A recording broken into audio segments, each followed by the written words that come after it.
कि बीजेपी के पार्षदों ने जहाँ तक कि पूरी दिल्ली में काफ़ी जगह पे ज़मीनें बेच दी हैं, क्योंकि जल भराव इसलिए है क्योंकि एमसीडी के कर्मचारी काम नहीं करते, क्योंकि वो टोटली भ्रष्टाचार में लिप्त हैं।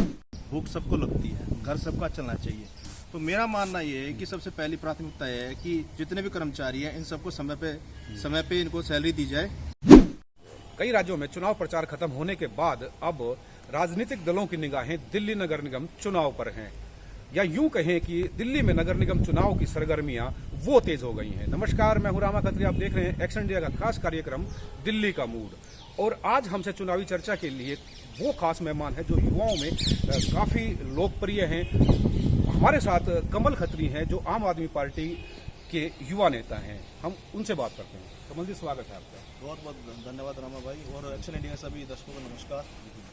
कमल जी, अगर हम सीधी मैं आपसे बात करूंगा कि नरेला वार्ड से मैं बात करूंगा, 1 नंबर वार्ड से काफी जो है उम्मीदवार वो मैदान में है, तो पार्टी आप पे ही भरोसा क्यों करें? जी, मैं बताना चाहूँगा कि मैं इस पार्टी से पिछले कई सालों से जुड़ा हुआ हूँ, और साथ ही मैं एक समाज सेवक का बेटा हूँ जिनका नाम जगदीश खत्री है, जो पिछले 40 वर्षों से इस समाज की सेवा कर रहे हैं। और साथ ही मैं आपके चैनल के माध्यम से उन सभी मेरे नरेला के क्षेत्रवासियों को धन्यवाद करना चाहूँगा। 2007 के चुनाव में उन्होंने जो सम्मान और प्यार मेरे पिताजी को दिया, उसके लिए मेरा परिवार हमेशा उनका ऋणी रहेगा। और साथ ही मैं पार्टी मुझे वो टिकट क्यों दे, मैं बता देता हूँ कि मैं भी कई सालों से समाज सेवा कर रहा हूँ और 36 बिरादरी का मेरे को समर्थन है, इसलिए मैं टिकट मांग रहा हूँ। कमल जी, वार्ड नंबर 1 की अगर हम बात करें तो कहीं ना कहीं वो बीजेपी का गढ़ माना जाता है। पिछली बार के इलेक्शन की हम बात करें तो यहाँ से जो निगम पार्षद थी वो भी बीजेपी से थी, लेकिन आप झाड़ू के लिए वोट मांगेंगे, तो क्या मुश्किलें पेश आएंगी आपको? जी, कोई मुश्किलें पेश नहीं आएंगी। मैं मानता हूँ गड़बड़ कुछ नहीं होता, गड़ होता है विकास कार्यों को लेकर। जो पार्टी काम करती है लोग उसके साथ रहते हैं, पढ़े लिखे लोग हैं सभी। तो मुझे इतना पता है कि केजरीवाल सरकार ने बहुत अच्छे काम किए पिछले कुछ सालों से, और पिछले लगभग दूसरी बार हमारे विधायक जी चुन के आए हैं। तो जब कुछ काम दिखे होंगे लोगों ने तभी तो उनको चुना है, तो कोई भी दिक्कत नहीं आएगी। और आने वाले टाइम में हमारी एमसीडी सरकार बनेगी, हमारी एमसीडी के अंदर। जी कमल जी, नरेला वार्ड की अगर हम बात करें तो काफी यहाँ पे पूर्वांचली आबादी है जो कहीं ना कहीं नाराज है, क्योंकि छठ पूजा पर जो है दिल्ली सरकार ने उनको जो है काफी बाद में परमिशन दी थी, तो उनकी नाराजगी कैसे दूर करेंगे? मैं रामा भाई बता देता हूँ आपके चैनल के माध्यम से, नाराज पूर्वांचली भाई कोई नहीं है। ये सब बीजेपी का षड्यंत्र था, बीजेपी के लोग थे। पूर्वांचली भाई तो दिल्ली सरकार से बहुत खुश हैं। दिल्ली सरकार ने गड्ढों की खुदाई से लेके पानी के टैंकर भेजे, हजारों की संख्या में टैंकर भेजे, टेंट की व्यवस्था कराई, हर चीज दिल्ली सरकार ने उपलब्ध कराई है। कोई भी एक भी भाई पूर्वांचली भाई दिल्ली सरकार से नाराज नहीं है, मैं आपको इतना कहना चाहता हूँ। और साथ ही साथ पूर्वांचली के लिए दिल्ली सरकार ने बहुत कुछ किया है। आप स्कूलों को देख लीजिए, अस्पतालों को देखिए, पूरे जितनी भी जनता रहती है सबके लिए दिल्ली सरकार ने अपनी तरफ से अपना 100% दिया है।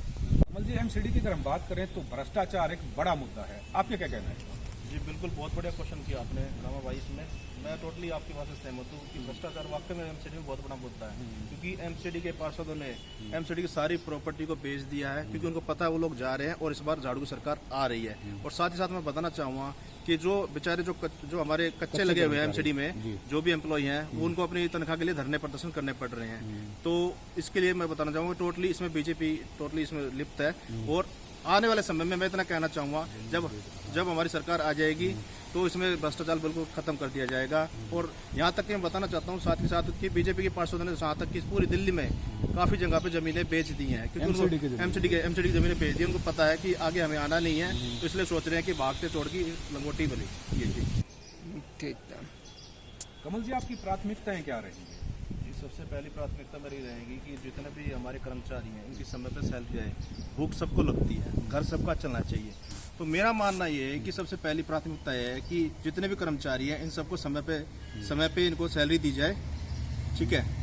और दूसरी बात मेरी दूसरी रहेगी प्राथमिकता, इसमें जल भराव की जो समस्या रहती है, जो रोडों की समस्या है, जो साफ सफाई होगी, जो केजरीवाल जी का सपना है दिल्ली को पेरिस बनाने का, वो कैसे होगा? वो जब ही होगा जब हमारी सरकार आएगी और भ्रष्ट इस बीजेपी सरकार को यहाँ से हम भगा देंगे जब। और तीसरी चीज़ भ्रष्टाचार मुक्त, मैं इतना कहना चाहता हूँ, जब भ्रष्टाचार ही नहीं रहेगा तो कामों की कोई कमी नहीं रहेगी। जी ठीक है। कमल जी, आखिरी सवाल आपसे पर्सनल सवाल करना चाहता हूँ, आपको राजनीति की प्रेरणा कहाँ से? मैं जिस वक्त बात बताना चाहता हूँ कि देखो, मैं छोटा सा था, मैंने सुना था पंडित बालकृष्ण जी, स्वर्गीय पंडित बालकृष्ण जी हमारे काउंसलर एक्स निगम में एक्स काउंसलर थे। तो मैं समाज सेवक तो हुई मैं, और साथ में घूमता रहता हूँ। तो मैंने बहुत सारे लोगों के मुँह से सुना कि उन जैसा पार्षद शायद कोई ना आया हो। तो उनको मैंने अपना प्रेरणा स्रोत माना है, और को देखा तो नहीं मैंने, लेकिन उनकी मैंने वो काफ़ी तारीफ़ें सुनी हैं। तो मैंने सोचा कि शायद अगर पब्लिक मुझे मौका देती है, पार्टी मुझे टिकट देती है, पब्लिक मुझे मौका देती है, तो शायद अगर मैं उनका 10% भी कर पाया ना पंडित स्वर्गीय बालकृष्ण जी का, तो मैं अपने जीवन को सफल मानूंगा। क्योंकि उन्होंने उनकी क्या खासियत थी कि उन्होंने सभी बिरादरियों को साथ लेके, 36 बिरादरियों को साथ लेके और निष्पक्ष बिना भेदभाव के काम किए हैं। तो मैं मानता हूँ अगर मैं 10% भी कर पाया तो मैं अपने जीवन को सफल मानूंगा। उन जैसा मैं बनना चाहता हूँ।